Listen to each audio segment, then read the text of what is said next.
Details చూద్దాం. లోక్సభ ఎన్నికల ప్రక్రియ ముగియడంతో సీఎం రేవంత్ రెడ్డి ప్రజాపాలనపై దృష్టి సారించారు. వ్యవసాయం, విద్య, వైద్యంపై ప్రత్యేక శ్రద్ధ పెట్టామన్న ఆయన రాష్ట్రంలో ఇకపై తాను ఆకస్మిక తనిఖీలు సైతం చేయనున్నట్లు తెలిపారు.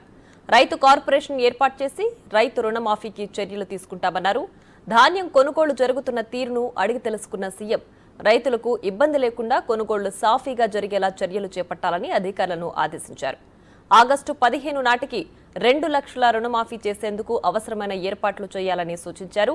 ఈ అంశంపై ఉన్నతాధికారులతో సమీక్షించారు.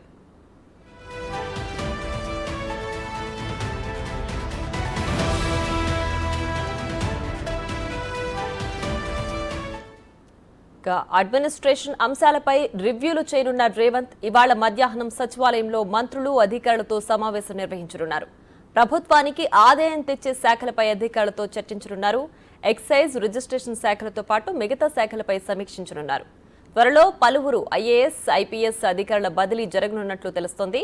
జూన్ 4న ఎన్నికల ఫలితాలు విడుదలైన తర్వాత ఏ క్షణాన్నైనా బదిలీ ఉత్తర్వులను విడుదల చేయనున్నట్లు సమాచారం. అంతేకాదు ఖాళీగా ఉన్న పోస్టులను భర్తీ చేయడం, వెయిటింగ్లో ఉన్న వారికి పోస్టింగులు ఇవ్వడంపై సర్కారు కసరత్తు ప్రారంభించినట్లు సమాచారం.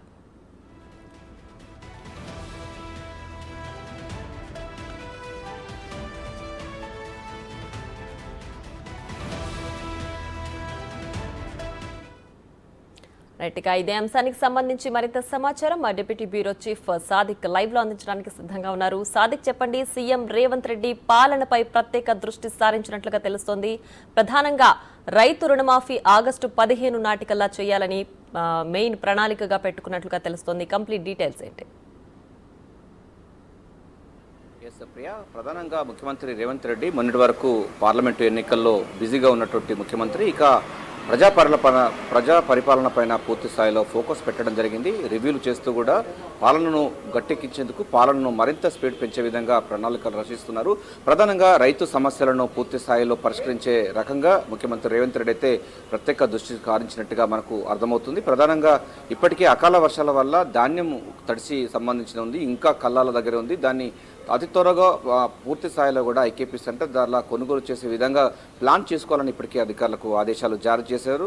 అది ప్రతి గింజ కూడా, రైతు పండించిన ప్రతి గింజ కూడా ఎంఎస్పీ ధర కొనే విధంగా ప్లాన్ చేస్తున్నారు. ఈ మేరకు ఇప్పటికే పౌర సరఫరా శాఖ అధికారులతో సమీక్ష చేసినటువంటి ముఖ్యమంత్రి రేవంత్ రెడ్డి ప్రతి గింజను కొనే విధంగా తడిసిన ధాన్యమని, లేకపోతే తేమ ఉందని ఇట్లాంటి కొర్రీలు పెట్టకుండా పూర్తి స్థాయిలో కూడా కొనుగోలు చేయాలి. రైతులకు ప్రభుత్వము మనది ప్రజా ప్రభుత్వం అనేటువంటి విషయాన్ని కూడా ప్రజలకు చేరువయ్యేందుకు ఇది ఒక మంచి అవకాశం అని కూడా అధికారులకు ఆదేశాలు జారీ చేశారు. అంతేకాకుండా రైతులు పండించిన పంటకు సంబంధించింది మిల్లింగ్ చేసి గత ప్రభుత్వాలు అంటే గత కాంగ్రెస్ ప్రభుత్వము 9 వస్తువులు ఇచ్చేది. బియ్యంతో పాటుగా ఇతర పసుపు కానీ, అదేవిధంగా మిర్చి కానీ, అంటే కారపొడి కానీ, పసుపు, ఇతరత చక్కెర, ఇట్లాంటి సంబంధించిన 9 రకాల వస్తువులు ఇచ్చేవారు. అదే తరహాలో ఇప్పుడు మరోసారి కూడా దానికి సంబంధించినటువంటి రైతులు నష్టపోకుండా రైతులు పండించిన పంటకు ఎంఎస్పీ ధరకే వాళ్ళు చెల్లించి వారి పంట ఉత్పత్తులను మిల్లింగ్ చేసి రేషన్ షాపుల ద్వారా ఇచ్చేటువంటి అంశాన్ని కూడా పరిశీలించాలని కూడా ఒక బృహత్కర కార్యక్రమాన్ని కూడా శ్రీకారం చుట్టే అవకాశం అయితే మనకు స్పష్టం కనబడుతుంది. అంటే వ్యవసాయ రంగం సంక్షోభం నుండి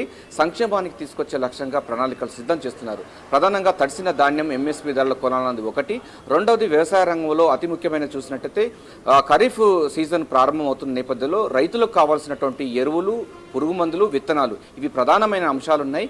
నకిలీ పురుగు మందులు, నకిలీ విత్తనాలు కాకుండా రైతాంగానికి మేలైనటువంటి రైతు వంగడాలు ఇచ్చే విధంగా ప్లాన్ చేసుకోవాలని ఇప్పటికీ అధికారులకు జారీ చేయడం జరిగింది.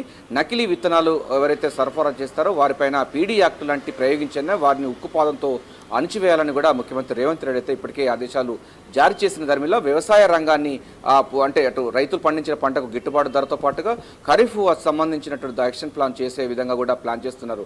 ఇక దీనికి సంబంధించిన పూర్తి వివరాలు చూసినట్టయితే మనకు ఈ నెల 18వ తారీఖు రోజు కేబినెట్ సమావేశం కూడా ఏర్పాటు చేశారు. కేబినెట్ సమావేశంలో పలు కీలక అంశాలు కూడా ఉండబోతుంది. 2014 రాష్ట్రం ఏర్పడిన తర్వాత 10 సంవత్సరాలు పూర్తవుతున్న నేపథ్యంలో విభజన సంబంధించినటువంటి చాలా సమస్యలు ఉన్నాయి. సో పరిష్కారం సమస్యలపైన దృష్టి పెట్టాలని కూడా ఇప్పటికే అధికారులకు ఆదేశాలు జారీ చేశారు. దానికి సంబంధించిన అంటే షెడ్యూల్ 9, షెడ్యూల్ 10లో ఉన్నటువంటి కార్పొరేషన్స్ కానీ సంస్థలకు సంబంధించిన విభజన జరగలేదు. ఏపీతో ఇంకా కూడా చాలా వరకు కూడా సమస్యలు ఉన్న నేపథ్యంలో వాటి పూర్తి స్థాయిలో స్థాయిలో కూడా చేయాలని కూడా ముఖ్యమంత్రి రేవంత్ రెడ్డి భావిస్తున్నారు. అంతేకాకుండా జూన్ 2వ తారీఖు రోజు రాష్ట్ర అవతరణ దినోత్సవాలను ఘనంగా నిర్వహించాలి. దానికి తెలంగాణ ఇచ్చిన తల్లి సోనియా గాంధీని ప్రత్యేక ఆహ్వానితులుగా పలకాలను కూడా ప్లాన్ చేస్తుంది. దీంతో పాటుగా వైద్యం సంబంధించిన విషయాలు, విద్యా సంవత్సరం ప్రారంభమవుతున్న నేపథ్యంలో దానికి సంబంధించిన అంశాలపైన కూడా పాలనపైన కూడా దృష్టి సారించారు. ఇంకా దీంతో పాటుగా మనకు చూసినట్లయితే ప్రధానమైన అంశాలు చూసినట్లయితే ఆర్థిక వనరులు సమకూర్చుకునే విధంగా ఎట్లా చేయాలని దానిపైన కూడా ఇప్పటికే శాఖల వారీగా సమీక్షలు అయితే నిర్వహిస్తున్నారు. రైట్ సాదిక్, అలాగే అంటే 10 ఏళ్లు పూర్తయిన నేపథ్యంలో తెలంగాణ ఫామ్ అయ్యి ఇప్పటికీ తెలంగాణకు హైదరాబాద్ తెలంగాణకు మాత్రమే అని చెప్తున్న నేపథ్యంలో ఇప్పుడు ఐఏఎస్ ఐపీఎస్ అధికారుల బదిలీలు కూడా ఉంటున్నాయి. అంటే జూన్ 2కి 10 ఏళ్లు పూర్తవుతుంది, అలాగే జూన్ 4కి ఎన్నికల రిజల్ట్ కూడా రాబోతున్నాయి. సో ఈ నేపథ్యంలో విభజన హామీల వైపు మరోవైపు అధికారుల బదిలీలు కూడా ఉండబోతున్నాయి కదా.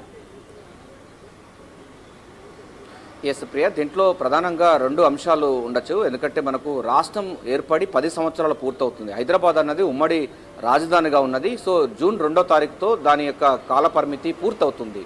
ఆ తర్వాత హైదరాబాద్లో ఉన్నటువంటి ఆస్తులన్నీ కూడా తెలంగాణకే వర్తిస్తాయి. కానీ 9వ షెడ్యూల్లో ఉన్నటువంటి కొన్ని సంస్థలు ఉన్నాయి, 10వ షెడ్యూల్లో ఉన్నటువంటి కొన్ని కార్పొరేషన్స్ ఉన్నాయి. ఇవి కొంత పరిష్కారం కాలేదు. వీటిని కూడా విభజన చేయాలని కూడా ఇంతవరకు గత ప్రభుత్వం ఎంతవరకు తీసుకొచ్చింది, ఎంతవరకు టాక్స్ నడిచింది ఇతర రాష్ట్రాలతోని, అంటే ఏపీతో ఎంతవరకు నడిచింది అన్న దానిపైన కూడా పూర్తి స్థాయిలో నివేదిక తీసుకున్నారు. అతి త్వరగా ఈ యొక్క 9-10 షెడ్యూల్లో ఉన్నటువంటి సంస్థలు కానీ కార్పొరేషన్లు కూడా విభజన చేయాలన్నది ప్రధానమైన అంశం. ఇక మీరు చెప్పినట్టుగా ఐఏఎస్ అధికారులు అదేవిధంగా ఐపీఎస్ అధికారుల బదిలీలు కూడా ఉండబోతుంది. ఎందుకంటే గత వాసనలు పూర్తిగా ఉండకుండా పరిపాలనను తన మార్పు చూపించే లక్ష్యంగా ముఖ్యమంత్రి రేవంత్ రెడ్డి ప్రణాళికలు రచిస్తున్నట్టుగా మనకు స్పష్టంగా అర్థమవుతుంది. ఎందుకంటే ప్రజా పరిపాలనకు అనువైనటువంటి అధికారులను కూడా నియమించుకునే అవకాశం ఉన్న నేపథ్యంలో ఇదన్నది రొటీన్ ప్రాసెస్ ఉంటుంది. అంటే అధికారుల బదిలీ అనేది ఆ పరిపాలనలో సర్వసాధారణము. అది మనకు వచ్చేటువంటి నెల 6వ తారీఖు వరకు కూడా ఎన్నికల కోడ్ ఉన్న నేపథ్యంలో బదిలీల ప్రక్రియ కొనసాగదు. బదిలీల ప్రక్రియ నిరంతర ప్రక్రియ.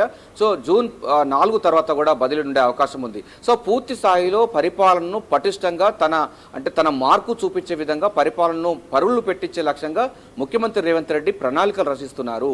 అందులో ప్రధానంగా వ్యవసాయము, విద్య, వైద్యము ఈ 4 అంశాలను ప్రధానంగా తీసుకురావడం జరిగింది. గత ప్రభుత్వాలు 5 సంవత్సరాల అంటే 10 సంవత్సరాల యొక్క పరిపాలన కేసీఆర్ ప్రభుత్వము 100 సంవత్సరాల విధ్వంసం చేసింది కనుక ఆర్థికమైనటువంటి లోటు ఉంది. ఆర్థికంగా చాలా చితికిల పడిపోయింది. 5-6 లక్షల కోట్ల రూపాయల వరకు కూడా నష్టము అంటే అప్పుల పాలు చేశారు. దీన్ని గాడిలో పెట్టాలి. ఉద్యోగులందరికీ 1వ తారీఖు రోజే వాళ్ళకు జీతాలు చెల్లించే విధంగా ప్లాన్ చేస్తున్న ధర్మిలా ఆదాయ వనరులు ఎట్లా తీసుకురావాలి, ఎక్సైజ్ నుంచి ఎట్లా తీసుకురావాలి, స్టాంప్స్ అండ్ రిజిస్ట్రేషన్ నుంచి ఎట్లా తీసుకురావాలి అని ఈ సకం అంటే పూర్తి స్థాయిలో అంటే ఆదాయ మార్గాలను అన్వేషణలో భాగంగా కూడా ఈ యొక్క రివ్యూలు ఉండబోతుంది. ఏదైనప్పటికీ ముఖ్యమంత్రి రేవంత్ రెడ్డి తన మార్కు రాజకీయంగా తన మార్కులు చూపించిన ముఖ్యమంత్రి రేవంత్ రెడ్డి ఇక పరిపాలన పైన కూడా తన మార్కు చూపించే లక్ష్యంగా అయితే రివ్యూల మీద రివ్యూలు చేసి తన మార్కులు చూపించే ప్రయత్నం చేయబోతున్నారు. ఈ నెల 18వ తారీఖు రోజు శనివారం రోజు కేబినెట్ సమావేశంలో కీలకమైన నిర్ణయాలు ప్రకటించే అవకాశం అయితే కనబడుతుంది. Priya. Right Sadiq, thanks for the updates.